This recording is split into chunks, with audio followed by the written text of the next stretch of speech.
Thanks for watching Brenspeed TV. I'm Brent. Today it's a 21 Mach 1. We're going to watch a dyno pull. This baby lays down 880 row horsepower on E85. We are going to go down and take a look because I do want to tell you how we got there. But hey, if you haven't subscribed, notify stay up to date. Let's go check it out.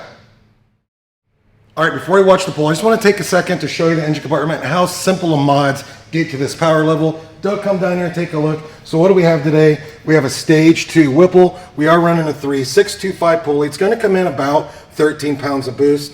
Return style fuel system, ID 1050 injectors.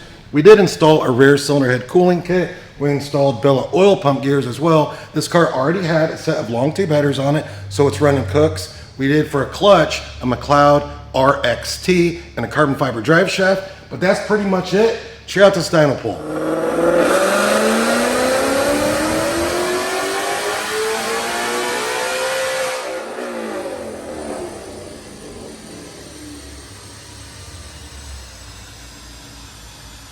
All right, Dynojet SAE Smoothing 5. Remember, 21 Mach 1 manual on E85.